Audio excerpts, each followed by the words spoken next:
go. We are going live.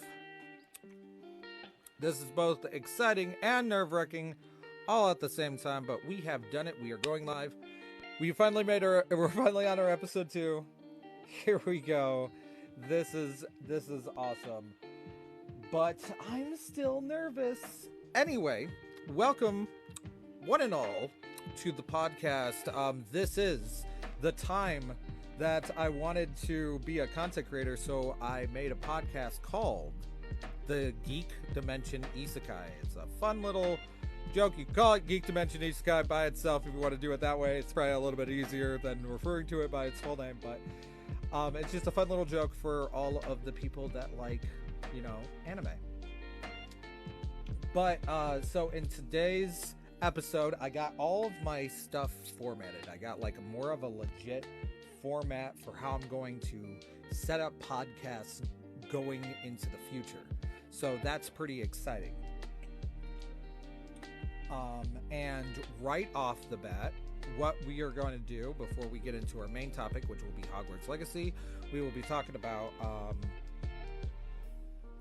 just do a quick dive into a bunch of different articles that's going on in geek culture altogether, whether it be anime, comics, video games, TV shows, movies, whatever have you that's out there. I will eventually want to know about it. It's the main reason why I'm also doing this podcast is because I do these, I research anyway. I look into stuff anyway, so I figure I might as well do it while I'm, hanging out on TikTok and stuff like that. So that's what we're doing there. And then all of the TikTok live will be converted into a video podcast for Spotify and YouTube. And then it'll also be converted into an audio podcast for pretty much a bunch of other regular audio things. And I have a really itchy nose, which is terrible to have right now. Oh my god, it's like there's a troll inside there. Jesus Christ. Okay, so we're going to go ahead and get into our quick dive. I've come across a couple of topics that I just kind of want to ramble about, and that's pretty much the idea of it. I want to go ahead and start with, let's start with anime. So I just finished what I'm assuming to be the final episode for season 3 of, God, it's a long name. Welcome to Demon School, Iruma-kun. And this is one of my favorite animes. I love it. I love watching it. It's so wholesome and fantastic. And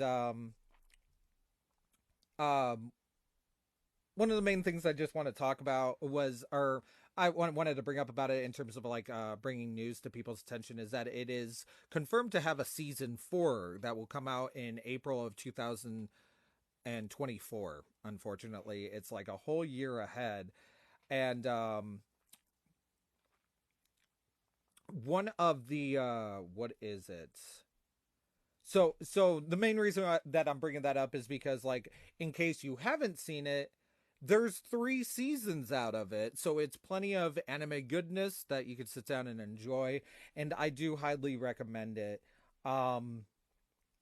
And we will just get into a quick synopsis before we go into another one of our topics.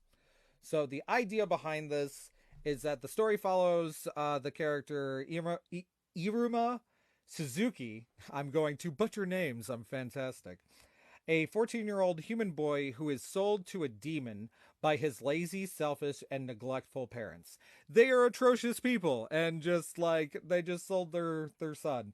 The demon, known as Sullivan, is the demon that they sell it to, takes Iruma to the demon world and officially adopts him as his grandson.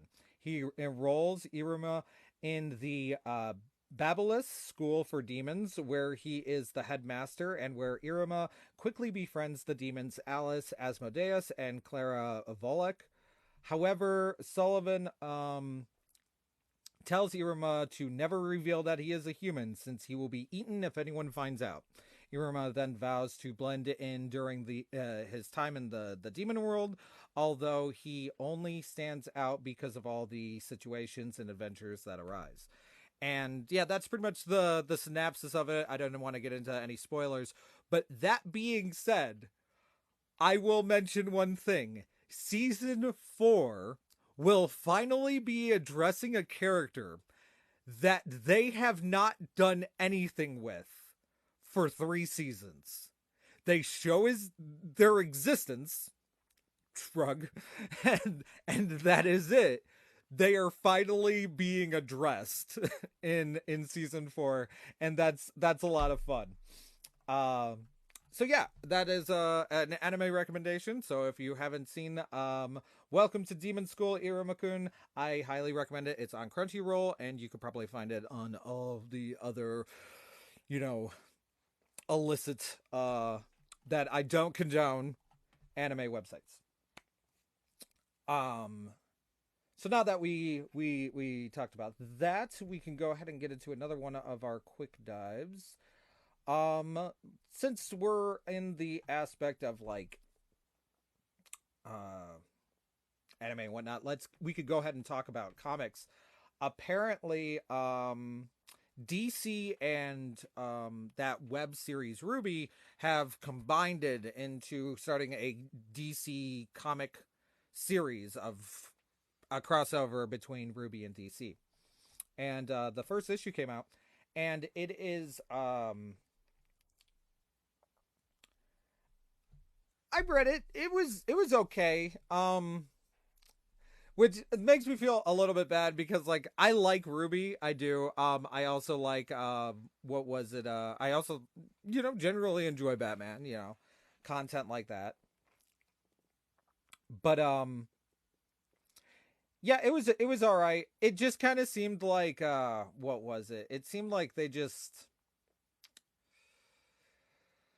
I don't know, we're polishing too much of the Batman character. It just kind of felt like Batman was just, because there was a fight scene between the squad of RWBY character, the RWBY squad, right, going up against Batman, and it just seemed like Batman it wasn't an effort on Batman's part, and that was more of my problem with it, is that like there should be effort.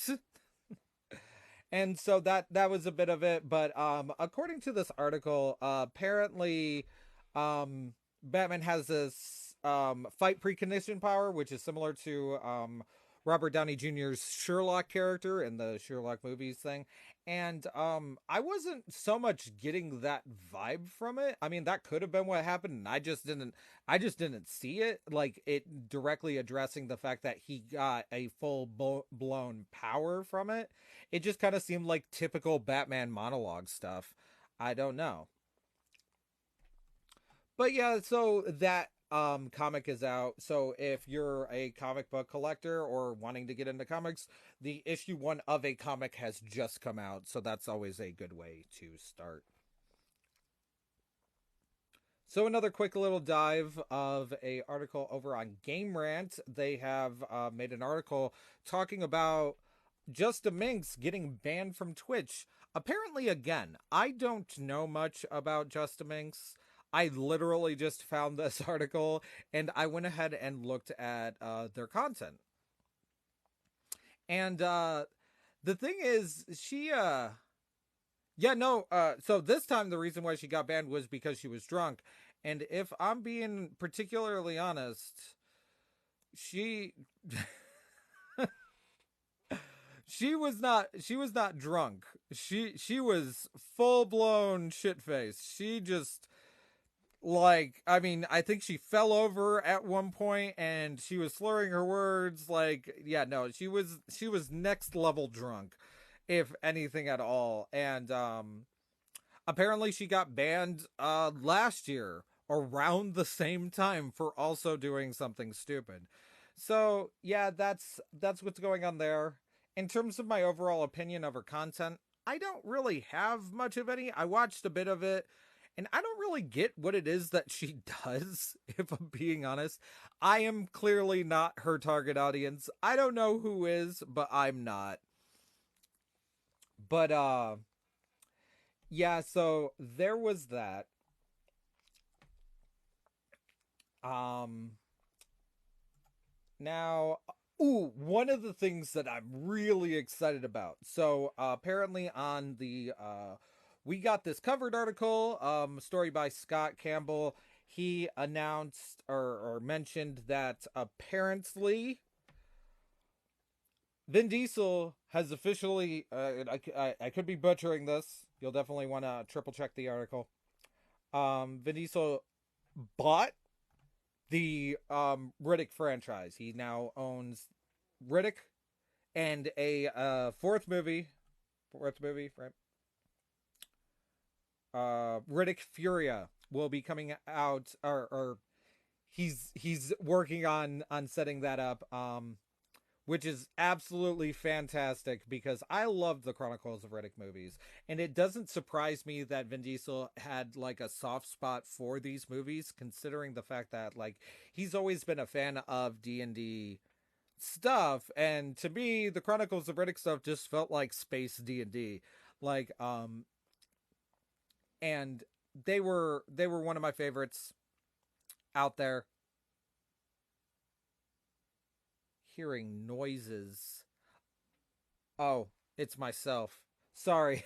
But yeah, no, I love the Riddick stuff. I need to rewatch the most recent movie because I keep spacing quite a bit of what happened then. I'll probably just sit down and rewatch all of it again.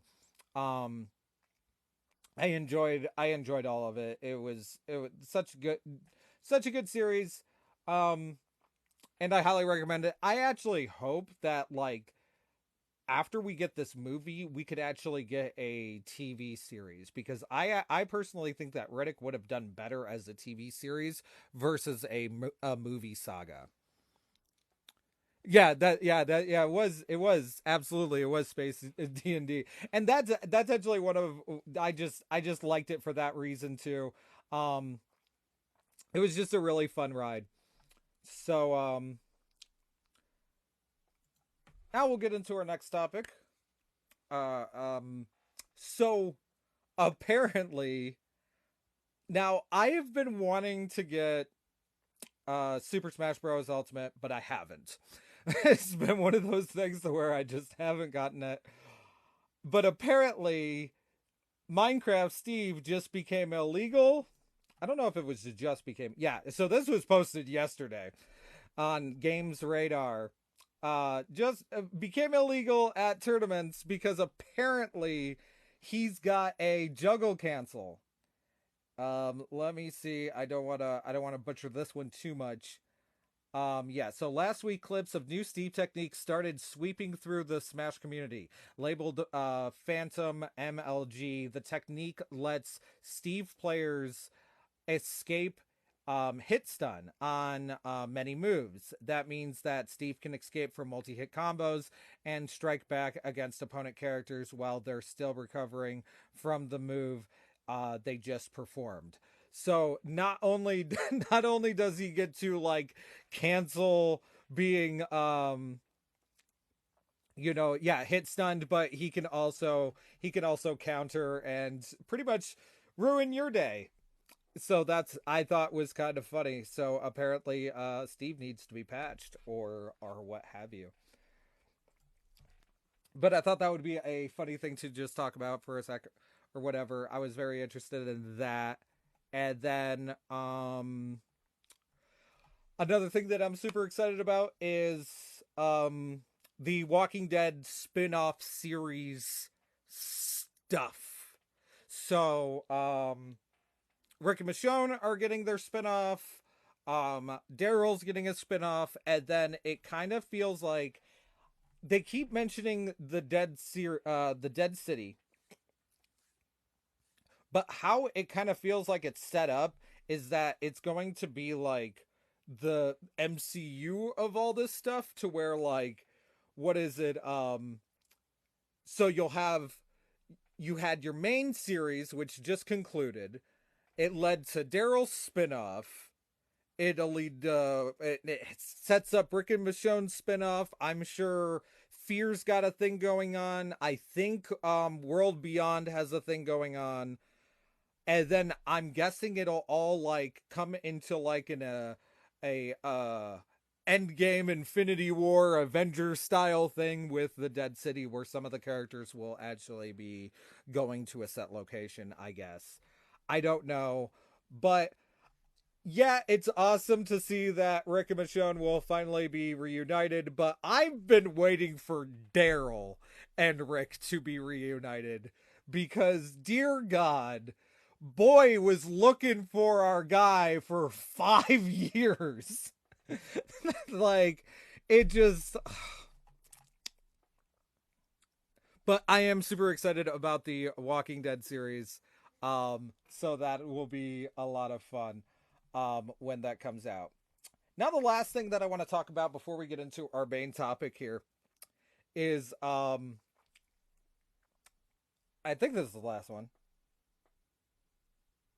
Did I just lie? I don't have more, do I? No, yeah, I think this was the last one I wanted to talk about. And that was regarding Antman 3. Apparently breaks records. Game Ramp posted a thing about Antman 3 breaking records. But it's not good. Apparently Antman 3 didn't do that well. And you know, that's fine. It's whatever. But the reason why I want to bring this one up is that it has less to do with Ant-Man 3 and it has more to do with like people at the MCU, and critiquing the MCU has just been absolutely ridiculous. They will never fight each other again.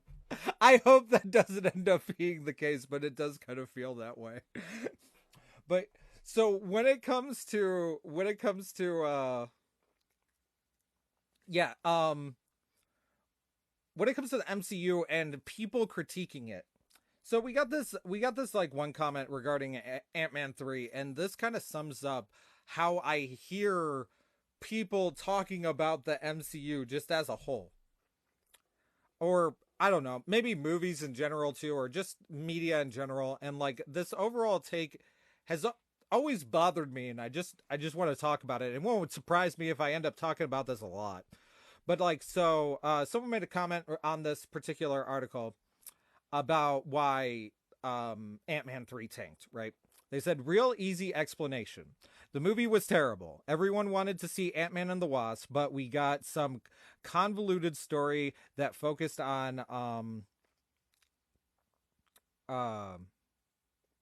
Michelle Pfeiffer's character, I think Hope's mom, right? This whole New World thing didn't work out, and suddenly Cassie is a superhero. Bad plot, bad acting, too many backstories everywhere. I am a huge Marvel fan, and I am thinking the web of stories interweaving is too much. Before I get into the topic that I was wanting to get into, it's actually funny that they mentioned that, because that's how the comics always worked, was that everyone had their own story, and then sometimes those stories would intersect. That's not even how Marvel comics specifically worked. That's just how comics specifically worked.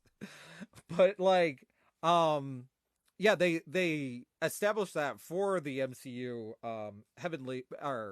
additionally. But the part that bothers me is when people go that this had a bad plot, bad acting, or they might say bad writing or whatever. And I'm gonna be particularly honest, anyone that says this, I don't think they actually know what bad plot, bad writing, bad acting actually is. Because I feel like if they actually experienced that, I don't think they would be saying it. And like, because like, when it comes down to all of this, like,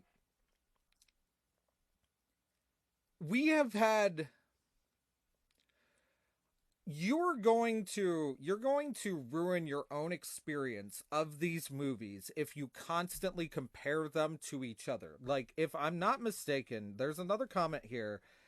Um, like this one right here. Wow, MSN really hates this movie. Every day I see an article of why this movie is bad. It wasn't bad. It was way better than Wakanda Forever, that apparently got the most of MCU's budget for the year. So, why would you make a comparison between these two movies? To me, this would be like if I were to compare, like, oh no, I don't have any like movies. Like, if I were to compare like Jurassic Park with like Star Wars or Taken, like, it doesn't make sense to compare these movies because they have absolutely nothing to do with each other. Yeah, sure, you have the MCU; it's all connected in the same world, but they all have different lives. They all do different things. They all have different experiences. These are supposed to be unique movies onto themselves. They're supposed to be the adventure onto themselves and the journey that the characters are undergoing themselves. It's not about always connecting it and like expecting some sort of like meaning behind the fact that you preferred one movie over another. I mean, yeah, I could probably go through the MCU and say which movies that I liked the most. I could probably do that. But I'm not going to say, well, because I liked No Way Home, right? Because I like No Way Home, that means I hate this movie because it wasn't No Way Home. That doesn't make any sense.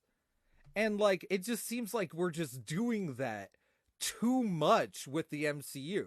We didn't do that at all when it came to like the first original set of movies. We weren't like, Iron Man 1 came out. That's awesome. Captain America came out. Well, unfortunately, it wasn't Iron Man 1. And I would have liked Captain America more if it was Iron Man 1. It doesn't make any sense. Oh, okay. So yeah, I will be getting into Hogwarts Legacy here in a few. Um uh just how I'm doing these podcasts is going to be this more designed for like I will talk about small like topics, and then I get into my main topic, and then I get into it for a while. I'm still not that far into Hogwarts Legacy myself. I will be playing more of it tonight, so around 10 or so ish Eastern, I will be playing some Hogwarts Legacy, so we get into that. But yeah, sorry about my MCU tangent there. It's just I'm just sick and tired of, because the next movie that comes out, dollars to donuts, someone's going to be mad that it wasn't some other previous movie. And I'm sick of it. I just like, why can't you just sit down and enjoy a movie? Like, it's just ridiculous. It's ridiculous. Yes, I got like a fancy I got my fancy mic thing. I didn't do the boom thing because it was too big, but I'm thinking if I ever set it down on the couch, I could do it then. So yeah, that's why it's all like nice and crisp sounding. You no longer hear the ambience of like just being a phone mic. I'm so proud of it. And not only that, it's pretty. You get to see this like pretty thing. Look how pretty that is. And right now it kind of matches my background. And meanwhile, I'm ruining this for the audio listeners, to anyone that's listening to this. But I do think that kind of ends my little tangent regarding this. I'll probably end up being on this tangent again because it just bothers me so much. So we can actually go ahead and get into our main topic. But before we do that, I would like to mention my link tree. You could go to my link tree, and that is where you will find all my stuff, all the stuff that is connected to what it is that'll do. I got more stuff that I'm adding to it now about like it's usually connecting to my TikTok. I have a backup TikTok account too. You could it's Isekarl Z. You can check that out. Where on that I will mainly be doing my Japanese learning stuff, which is a slow going process, but you can learn with me. And that's kind of fun. And then once that builds up, it'll also function as whenever I get banned on TikTok, banned like or suspended on TikTok, I can hop over there, kind of thing. And then there's also the YouTube channels that I'm working on, and there should also be a link to the podcast itself. So there is all of that. I just wanted to take a moment and bring that up. I told you that Andrew was a game changer for you because of the pants issue. Yeah. No, we you got to be prepared. You got to be prepared for anything you say. Anything you say could be wrong for TikTok standards. So we're going to hope that we don't make those kind of mistakes ever again. So yeah, let's go ahead and get into our main topic now, which is Hogwarts Legacy and how freaking awesome it is. Like, I love Hogwarts Legacy so much. I have been having a blast with it, and the worst part is, like, I know I'm supposed to be like playing the game more and like making progress, but half the time I just get on it and just lose my shit just looking at Hogwarts. It's such a beautiful game. God, I just like, this has been one of those things to where like you just kind of like, it was a thing that you had asked for when you were like little. Like if you ever asked for anything when you were little, it's like it delivered that. And like the fact that it did that is just such a phenomenal thing. Yeah, so apparently reviews of the game are absolutely high. I mean, it's gotten a bunch of accolades, from all different kinds of different media outlets or whatever. I'm thinking about like making a rating myself for it. I think like someone had asked me at one point, and I think I've been ballparking around like 9 out of 10 myself, because like one of the things that like really sucks for me is the item management system. Like I keep bringing that up. The item management system is just kind of atrocious. I'm not gonna lie. It is really, really bad. And then outside of that, I'd say that there's only a couple of nuances that just kind of stop it from being a 10 out of 10 for me. And that's me trying to be as unbiased as possible, because like the child in me is just like, this is the greatest game ever. Why aren't you giving it a higher score? But the adult in me is like, no, we need to behave and actually be honest and view it as what's going on. But that being said, apparently it has like I'd say about a week ago or whatever, Hogwarts Legacy revealed the absurd stats of just 2 weeks in on sales. Apparently, what have we here? Apparently, let me scroll down a little bit. During an interview with game president David Haddad about Hogwarts Legacy on February 16th, or I guess it was like 2 weeks ago or whatever, but according to Haddad, the game has been a massive success with over 152 million hours played in just 2 weeks. Haddad also shared some additional stats about the players, what players did in the game. This included growing 393 magical plants. That seems very low, unless if it's like each of the individual players grew that many plants within 2 weeks. and then apparently brewing over 242 million potions. And defeating 1.25 billion dark wizards in 2 weeks. That's not even like a warpath. That is full-blown genocide. If they made a co-op, bring in Quidditch, and then it could have been a better, co-op, Quidditch, and for me, the number one thing would have been starting off as a first year. If they released this like how they did with the video game adaptations, the PlayStation 2, actually I think it started off all the way back on PlayStation 1. No, I think the first one was PlayStation 2. Oh, now I gotta look it up. But starting off with like, and then each video game adaptation of the corresponding movie or book. So you had, Sorcerer's Stone, Chamber of Secrets, Prisoner of Azkaban. It had a video game adaptation of each one. If they did it to where they were just like Hogwarts Legacy, year 1, first game, right? Year 2, second game. Year 3, third game. If they did it that way, because apparently they have plans to make another game.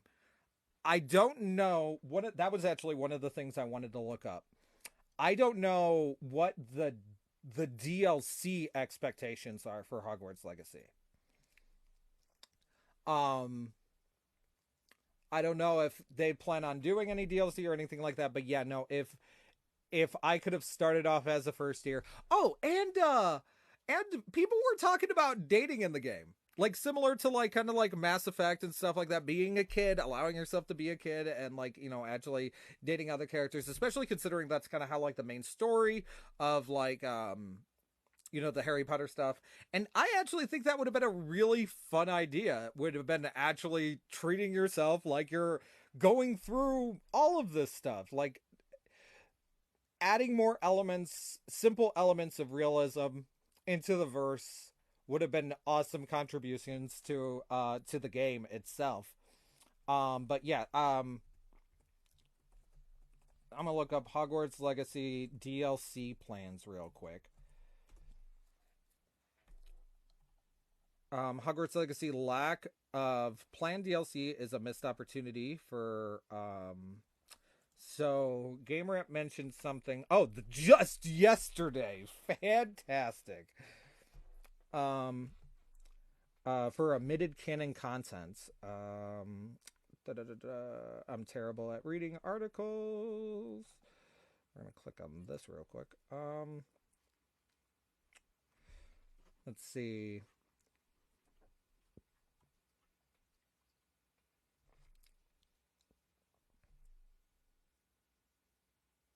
Oh my god, they actually mentioned Quidditch World Cup in this article. That is fantastic.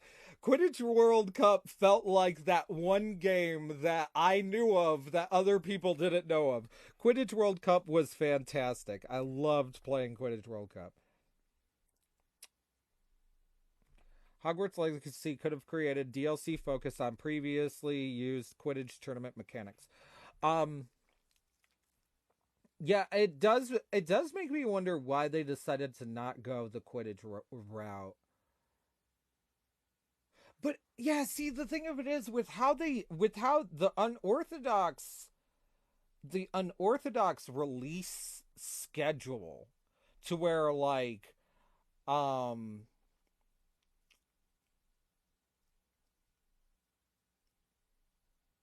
like yeah, we the new generation consoles got it February 10th. Older generation gets it in April, and then Switch gets it in July. Its unorthodox release schedule makes it kind of weird that they didn't have like a DLC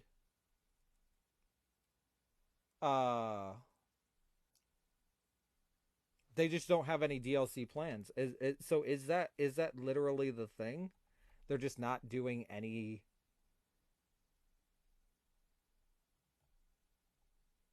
Because like the thing of it is like, yeah, sure, you could always optimize it to where like what, let's say they added Quidditch or something like that. But to be honest, me personally, like you could just make it a live service game. You could just add more content, add dungeons, add quest lines. You could just do it in that simple aspect until like the next game comes out, kind of thing, I guess. But like it this is interesting. I am surprised that they just don't have any DLC stuff planned at all. But I mean, like something like that could always change. But it looks like they just don't have anything planned right now. There's one comment on this. Let's see what they have to say. Hey. I find it funny that normally gamers rail against DLC as a money grab, but now everyone's claiming that they wanted DLC for Hogwarts Legacy. Personally, I think it was smart of them not to get too ambitious for the first outing with their IP. If the game is successful, which it clearly has been, they can expand on things with their next entry. But for a first release, I'd say they were wise to focus on making sure they released a solid, stable game that's enjoyable without any add-ons. You know what? Love this take. This Moonwatcher 99. I don't know if you'll ever find any of mine's content, but like love your take because you have like a very reasonable point that you were making instead of just lashing out at things. So that's fantastic. Let's see.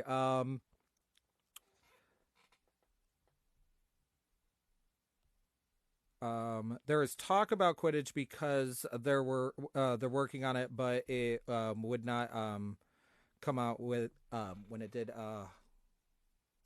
They kept trying to get it to work. Yeah, so like that actually doesn't surprise me. There's nothing like super bad about the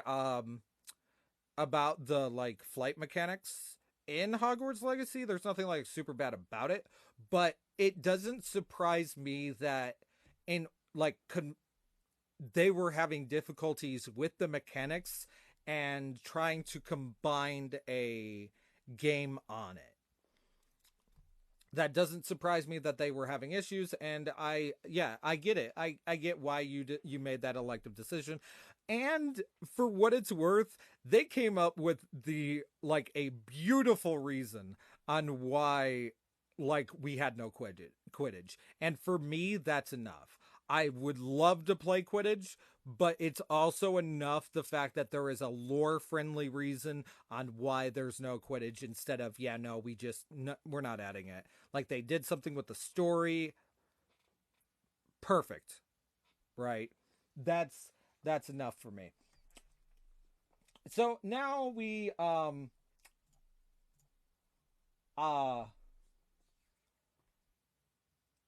there were these questions that I had come across that like people were just genuinely asking, and like it made me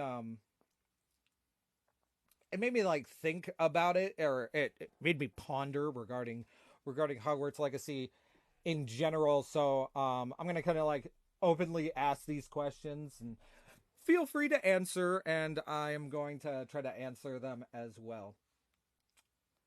So like one of the questions was what initially drew you to Hogwarts Legacy? Oh, that's like one of the easiest things. I'm pretty sure everybody was drawn for like kind of the same reason, that sheer level of nostalgia and just something that you in that concept that you love. But that being said, with all the controversy that goes on with Hogwarts Legacy, I could see that deteriorating or like yeah, moving people away from it.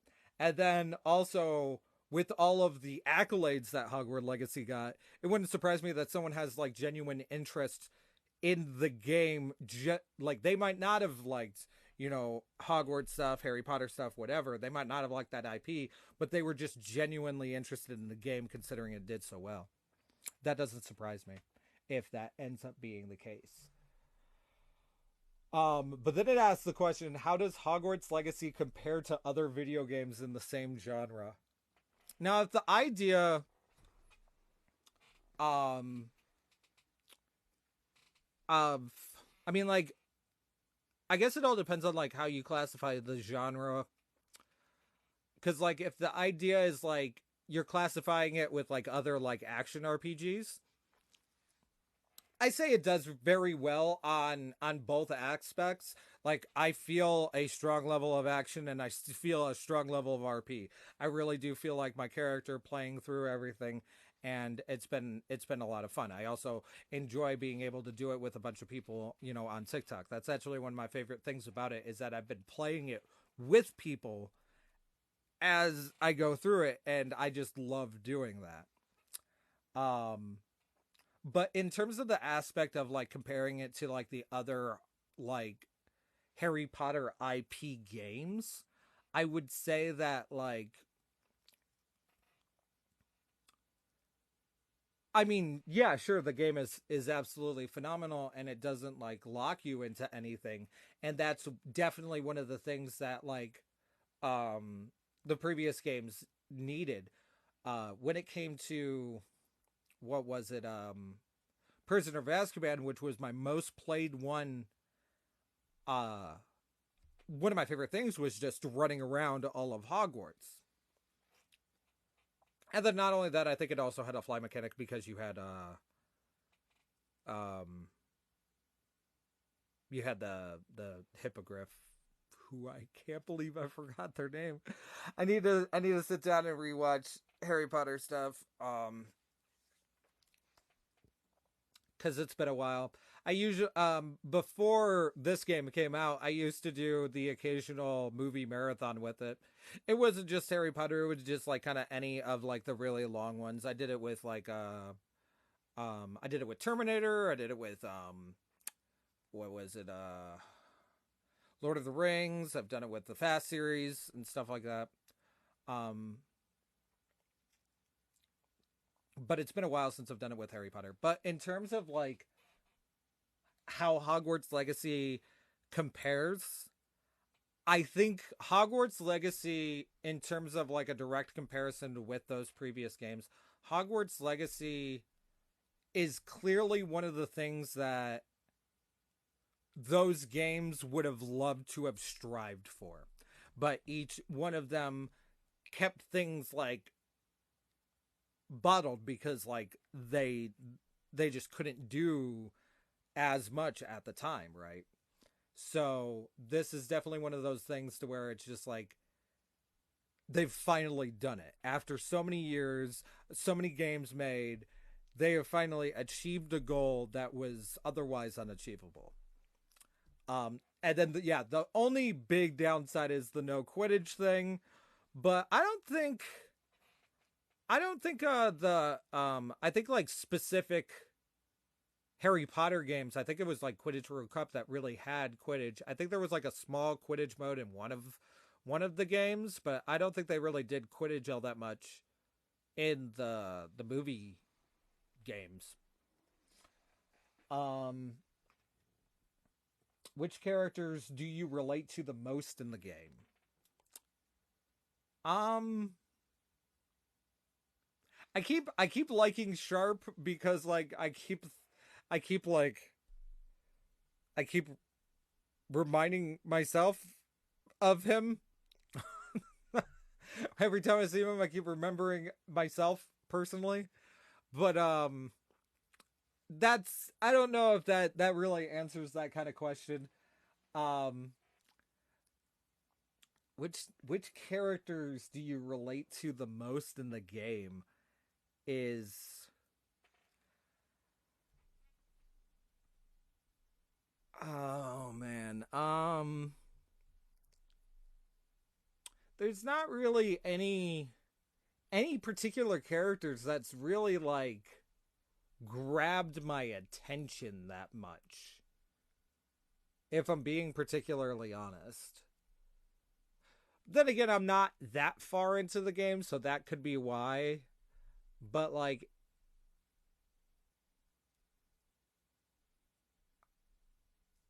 I guess I did like that one girl who I don't even remember her name because I only interacted with her on one small side quest. The girl with the freaking gobby stones or whatever, that like the smell balls, right? That like skunk people or whatever. I mean, she just seemed kind of fun. Um, so I would say I was kind of interested in her. Um, in terms of the Weasley, he's not like my least favorite Weasley, so that's something. But I mean, he's also no Fred and George. I just really loved Fred and George so much out of the entire IP of Weasleys and Harry Potter. So that's actually interesting. I don't. I think the thing of it is, this game has self insert mechanics to it, so like I relate the most to my own character. Um, how do you feel about the game's focus on choice and consequence? Um, so far, I mean, I do think it does a pretty good job of making you feel like you've made a wrong decision, kinda. But I also don't. I also like the fact that it doesn't make you like super regretful, or maybe not super regretful. More of like, it doesn't make you feel like you can't live with making that decision. Certain games that I've played, when they give you like choices, they it just makes you feel like like I gotta load in my save. Like with this one, it doesn't really feel like that. Like I think I lost some house points at some point, and it was pretty bad, and I regretted that decision. And if I could undo it, I would. But I could also live with the fact that I made that decision. Um, what are some of your favorite moments or quests in the game so far? Favorite moments. I mean, one of my favorite things to do has nothing to do with the game personally, and that's reminding people to pet their professors. That's one of my favorite things. I just see my favorite moment is just living at Hogwarts is one of my favorite things. Like I do think it should have like a sleep mechanic. I think like there should be, oh, that's another thing that I think that they should add that bothers me. So, when it came to the first two movies of Harry Potter, you really saw the fact that everybody was wearing their robes. And that bit's fine. I like walking around the school and wearing my robes, going to class and stuff like that. But when it came to the third movie, that was when they really started implementing the idea of casual wear. And like, there were certain times when they deliberately did the casual wear. You saw them wearing their wearing their robes in classes, but you saw them wear casual wear pretty consistently in various other areas. But in Hogwarts Legacy, all the students wear their robes all of the time, or at least so far that I've experienced with the game. And that's a personal like bugaboo I have with it, because there's so much outfit stuff. I just it's to the point to where if I wore casual, I would just look to odd man out if the other students aren't wearing casual.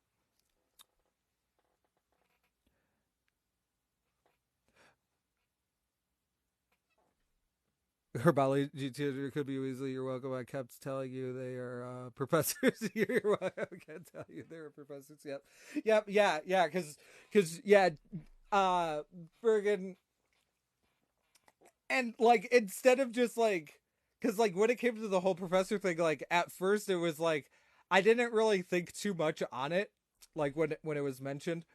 Um, but then after the time went by, I was like, you know what? Sure, they are professors, all of them. would that stop me from petting the cat that I see right there? I mean, no, unless if they like blatantly tell me that they're a professor. But if they're gonna pretend to be a cat, I see them as a cat. They don't tell me they're a professor. I'm gonna probably still pet the cat, like. But yeah, no. I'd say my favorite moment has just been the camaraderie of playing the game with people. But like my favorite in-game moment has to do with ooh, I really like the very beginning. I really like the very beginning and the Thestrals.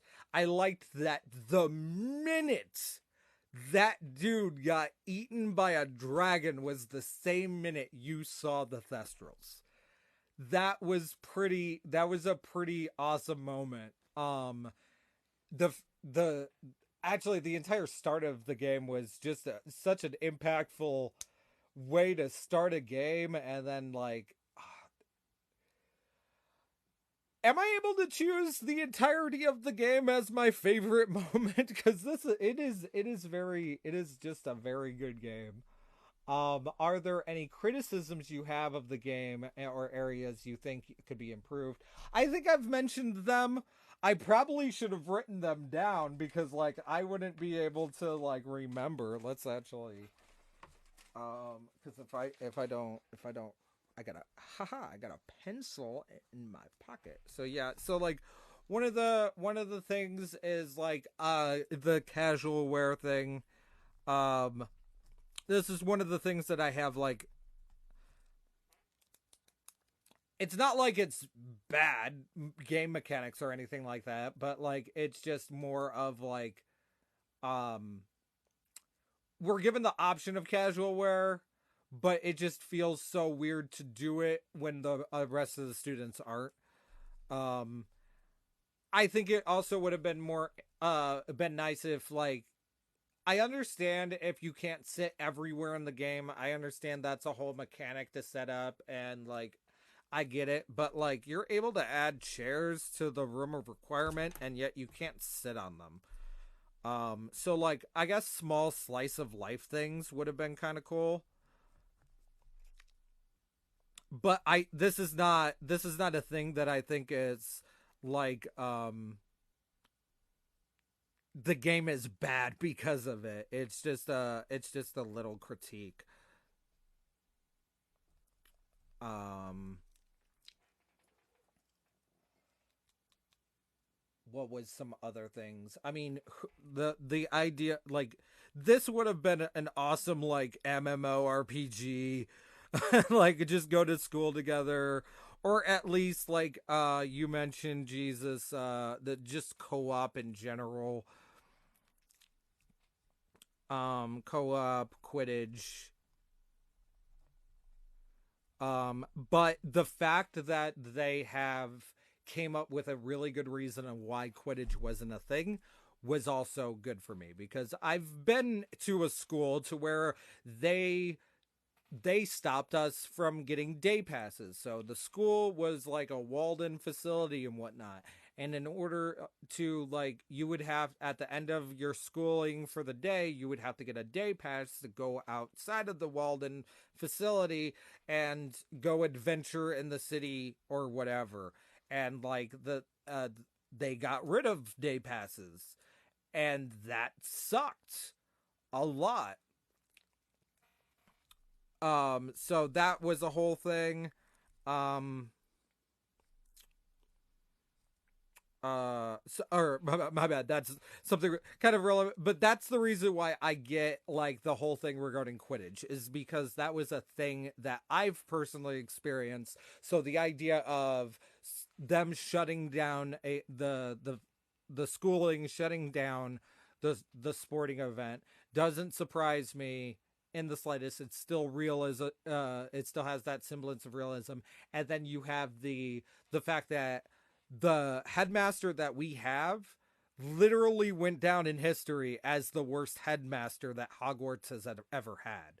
And like the fact that he was the one that canceled Quidditch just added to all of this. So Quidditch to me is the thing that I do think that the game needed, but they did come up with a good enough reason on why it wasn't, and that's I really do appreciate that. Um, I'll see if I can come up with more critiques that I have. Oh, the item management thing. That's just awful. It is just terrible. Just not good at all. Nothing about it is good at all. I guess the one thing that I would say is good about it is the fact that it has a glam system. The fact that you can make any of the gear look how you want it to look without it being necessarily the gear that it is. Sometimes games don't add that, so I do appreciate that that was there. But yeah, if I can remember any more critiques that I have of it, I will. Let's see. How do you think the game will evolve over time, and what are you most excited to see in future updates or installments? It is possible that they might add some things. It might not be full-blown DLC. It could just be an update. That would be really cool if they went about it that way. But it did kind of feel like they would end up adding DLC of some type. But the fact that they're in works for another game is really cool. I don't know exactly how I feel about it overall, like, because I mean, we don't even know if we're going to be continuing with the same character. We don't know anything about like the future plans of the next game.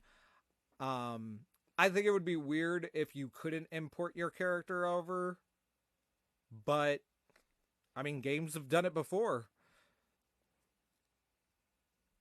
That's why he is the worst. LOL. That's probably true. It is probably true that Headmaster Black is the worst because he canceled Quidditch. That would just make the most sense. Let's see.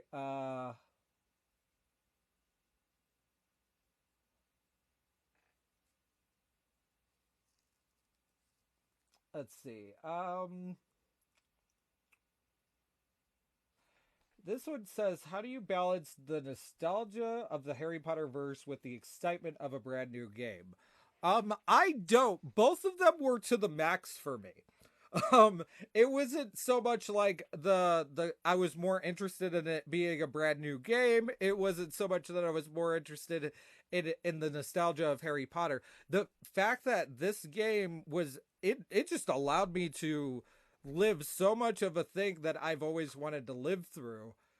And so both of these like categories of it being a new game and the excitement of that and the nostalgia with it were just to the max. So maybe that's how I balance it. Maybe it's because they're both full and therefore balanced. But yeah, no. Um, what advice would you give someone who is just starting to play Hogwarts Legacy? This is advice that I wouldn't typically give. I think. I think it also depends on like your overall interest in the game. If you're just interested in wanting to be play a new game, doesn't really have that much to do with the IP. Then I would say that you could probably just go about enjoying the game however you see fit. Um, but when it comes to like if it's specifically the IP and it's specifically the experience, I would actually recommend not going onto YouTube about and looking into like the best way to do things think like or finding that video of like where someone's like things I regretted about my start with Hogwarts Legacy or things I wish I knew before I started. As much as those things seem tempting, oh my god, excuse me, that was horrible. One more time, as much as those things seem tempting, I say don't do it. Don't watch a video about it. I mean, when I started, I like my I started literally sitting here just talking about my excitement about while I was watching the countdown timer to finally be able to play the game. So like, yeah, I wouldn't actually say to what is it, watch anything before. I would say to just go into it completely fresh, because it reminded me so much of year one Harry Potter. Like, in terms of the movies, I mean, there were probably like more cinematic moments that I just preferred with like other movies. Like, I really liked Prisoner of Azkaban. And like I enjoyed the cinematics as we went further into it. But the thing about Sorcerer's Stone, and like just allowing yourself to be a kid again and just be swept up by a magical world, is just so much fun. And that's why Sorcerer's Stone will always have a special place in my heart. But Hogwarts Legacy nailed that feeling. It revitalized that feeling for me, to where when I just like, what was it? As soon as I started, everything just looked so mesmerizing, and just watching all the magic, like it it's funny because like I've played games that have allowed me to do crazy things crazy things before, but something about just being a part of that magical world is just intoxicating. And like, yeah, so my absolute advice when it comes to, yeah, because if that's the idea that I would give someone who's starting to play the game,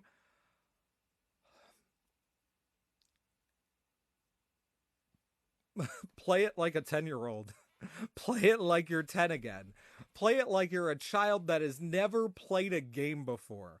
Let yourself just be a kid again.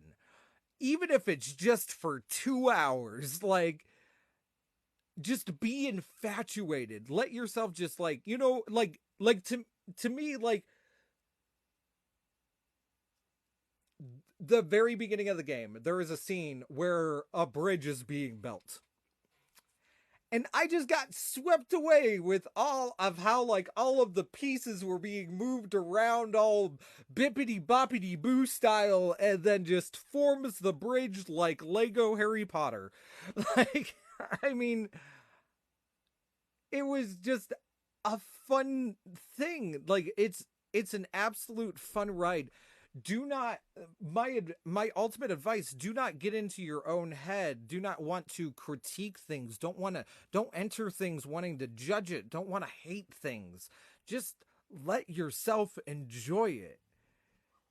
Let yourself be a kid. That's the best advice I could give. And if you want to play it on a harder difficulty, if you want to play it on an easier difficulty, do whatever suits you. The good news is the game's not that particularly hard. It's not that difficult. It doesn't take away from anything. So but if you need it to be easier, go ahead. Just enjoy the game.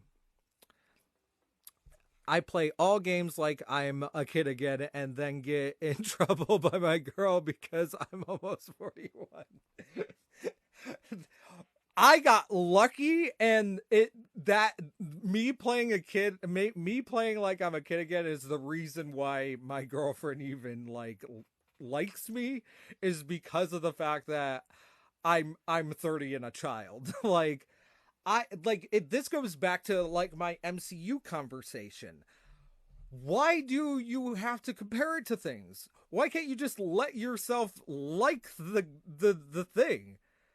Because 9 times out of 10, you're going into it wanting to hate it. You're wanting to find a problem. You're wanting to find that excuse on why you can come out of that and be like, oh no, it was trash.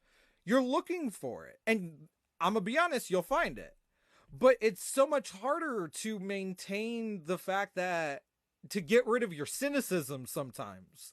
It's harder to do that. So sometimes you got to let yourself just enter it and just be like, okay, that was a really fun ride. Cause like, shoot, I watched Antman 3 in 3D, and it was mesmerizing. I saw a preview for freaking Little Mermaid. I want to go see that in 3D because it like actually just feels like you're there, and like I like doing stuff like that. Like, so like just be a kid again. And this is for all media in general. Just be a kid again. Don't worry about being cynical about things. Just be a kid. Enjoy it. Have fun. All right. So we got our last one on this list. Overall, how would you rate the game? And what would you recommend it to others who are fans of the Harry Potter series? I would recommend it to everyone on the planet if I could. Like, if I'm being particularly honest, it is a phenomenal ride. It is absolutely mesmerizing and fun. It is beautiful. I mean, shoot, like, I just have fun just looking at things, like, and like just being a part of the world. It gives you that, like, if you're not into the Harry Potter vibe, I mean, you might, but if you're interested in being a wizard in a video game, in that aspect, then, you know, yeah, it's absolutely the perfect game. Some games, I mean, like, there might be like some games to where you can play a magical character and whatnot, but the thing about Harry Potter is that, like, its magic just feels different. Its magic feels like Disney magic, if I'm being particularly honest. And I don't really see Disney magic being implemented in other things that aren't Disney. So, like, that's kind of fun. And most games don't really do magic in the aspect of Disney magic. Usually they have a different kind of structure for, like, their magic system as a whole. But yeah, I think my rating for this game is still a 9 out of 10. I mean, like, I got these, like, little mini critiques that, they definitely could have made it to where this game was jaw-droppingly out of the water. I think I also have like a mini conversion thing. If like this was like a star system, I think it would technically be a 4 out of 5 if you were wanting to look at it that way.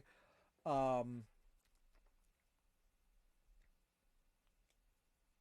like still, like, it would be an overall good game. I mean, it's an absolutely phenomenal game. I never have any problems. Just,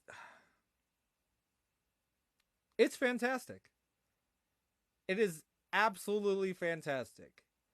The people that made this knew exactly why they fell in love with the series. They knew the exact things that made them fall in love with everything. And that's why when they made the game, it really shows that. And the best part is that's actually what this ultimately boils down to. When it comes to games nowadays, because when it comes to media, it's constantly being judged and scrutinized by people that don't really have good takes at all. Like, people are looking to hate things. There's too many trolls, too many people wanting to just hate things to hate things. So because of that, we stopped getting people that actually love games, love wanting to make games, and desperate and really want to do that and love the things that they're doing. We get less of those, and we get more business people, which have come to the conclusion that people will buy it regardless of whether or not they call it garbage.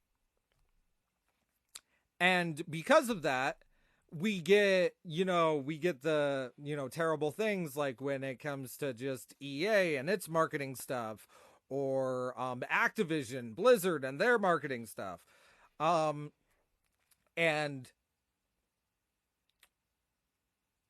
what we got here with this game, with Hogwarts Legacy, we got one of those things that we haven't had in a long time, and that's people that actually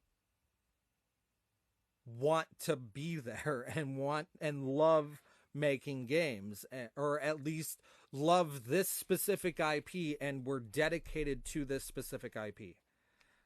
And you can feel that love from the game. It's like one of those things where like they bake the cookies, but like you can tell the difference whether or not they put love in it.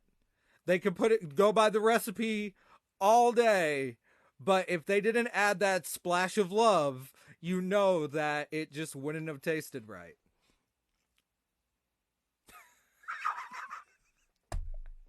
Oh, oh no, you compared it to Disney. Hope you don't get suspended for it. That is a good point. That actually does remind me. I heard that someone wasn't it Disney that was looking to. I don't know if that was picked up on my mic. If so, I'm sorry. I haven't eaten yet. Um, what was it? I think it was Disney. Wasn't Disney looking? Someone was looking to completely buy. Was Disney looking? Yeah, someone was looking to completely buy Harry Potter.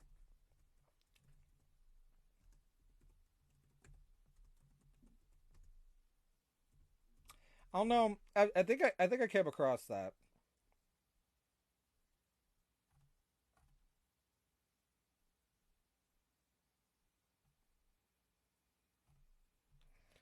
Maybe not.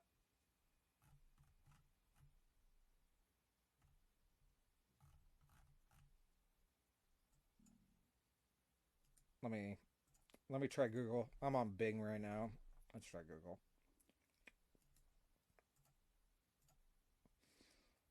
Um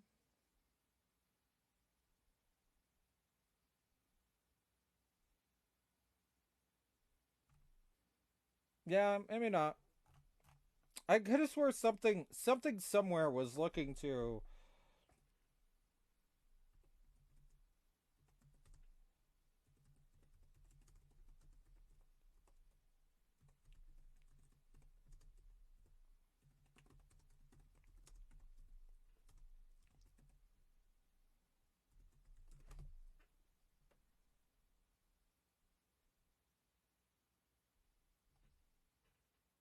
Oh, okay. Wait, hold on. Maybe I did.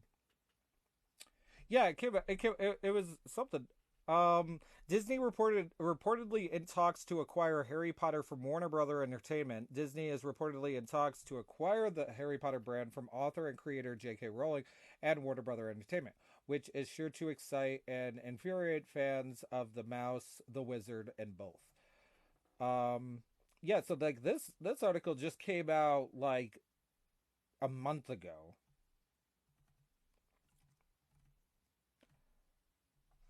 And talks about it. I don't know if I mean for what it's worth, JK said that she wasn't that concerned about her personal like legacy. So like it wouldn't surprise me if she actually did sell.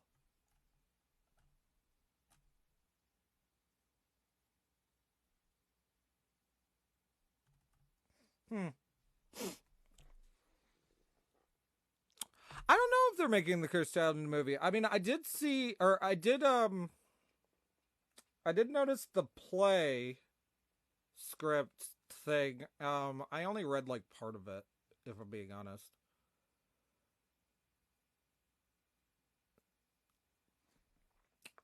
Um,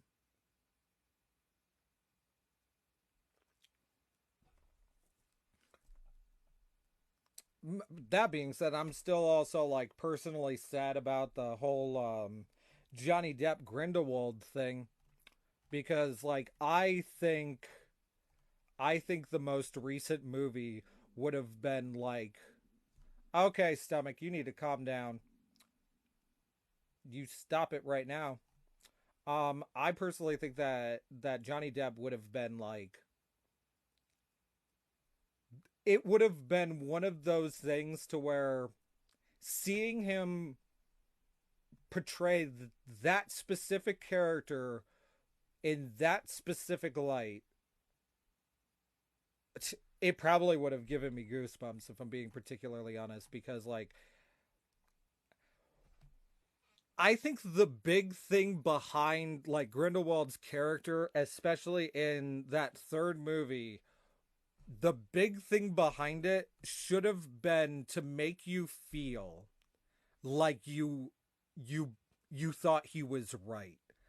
That's actually what I think like more villains need to like, they keep almost coming off as, but you then realize that they're just crazy.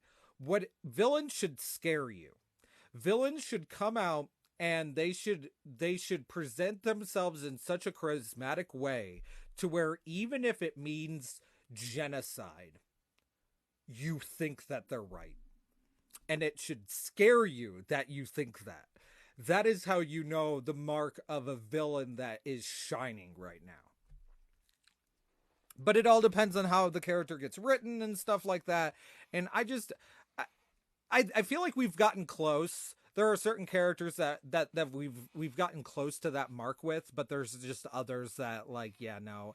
At the end of the day, they're just crazy and you can tell. But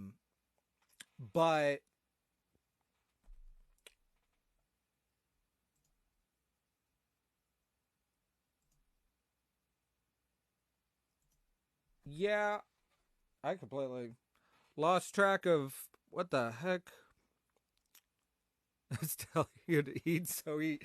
It is telling me to eat. That's fair.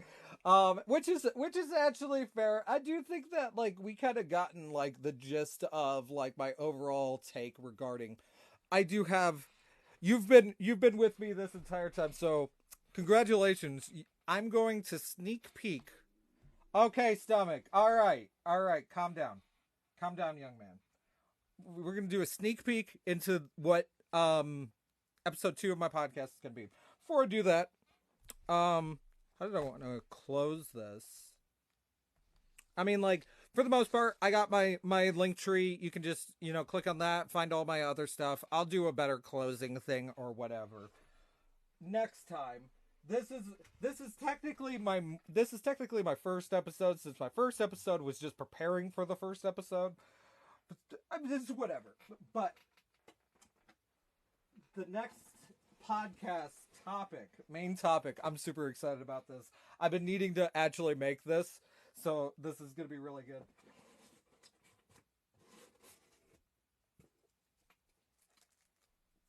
So, here is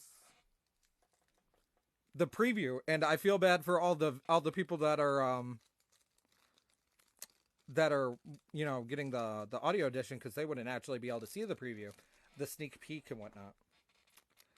Which now that I think about it, I mean, chances are by the time that they even like are actually sitting down and listening to it anyway, they might not. I might already have this next episode out anyway. So I guess it wouldn't really matter. But here is the preview of what we will be talking about next time.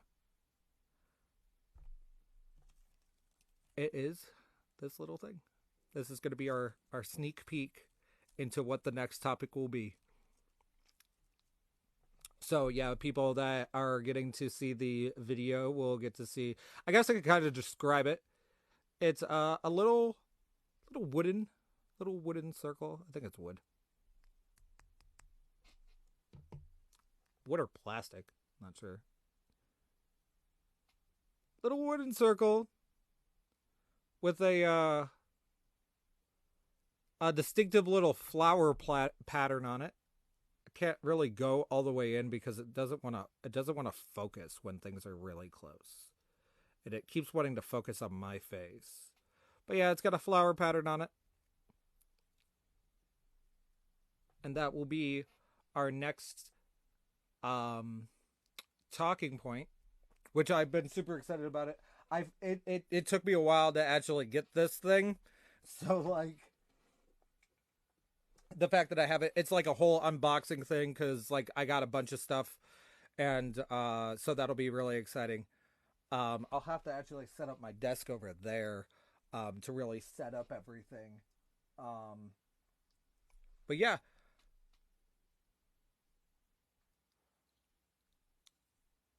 Almost makes me think of a Pog but smaller.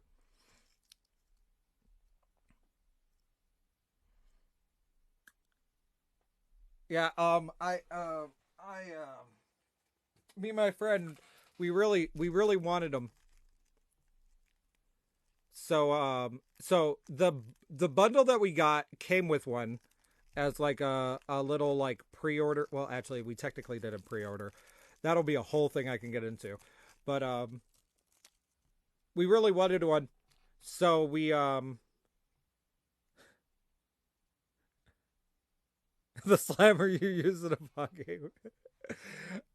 So we ordered an additional one because we just really wanted them. It's it uh yeah, I wouldn't say this is plastic, but actually looking at the seam, it does look like it's plastic. It's probably plastic.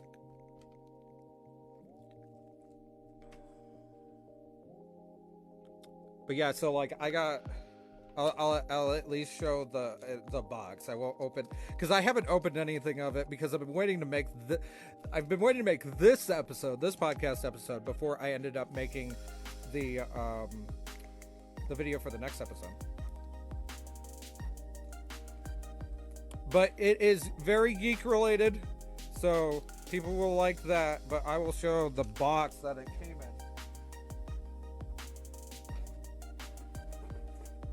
Big. Well, I mean, it's kind of small, but it's heavy. Well, I mean, it's not that heavy, but it's this size. So there's this entire box I get to go through related to that little piece that I had shown. And then, yeah, I'll set it up over on that desk over there. And we will go through everything. And I'm so excited to finally go through it. So that will be next time. Everyone, I hope you guys enjoyed. Thank you guys for joining me. This is the second episode here, talking about Hogwarts Legacy and a bunch of other topics regarding The Walking Dead, Super Smash Brothers, Twitch at one point, Batman, Antman 3,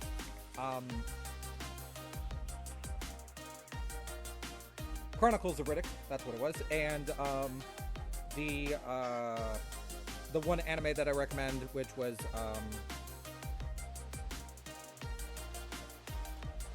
I recommend it so much that's why I completely forgot its name. The Welcome to Demon School at Iruma-kun, which I still highly recommend. It's got 3 seasons out, so if you haven't seen it, it's a very good isekai.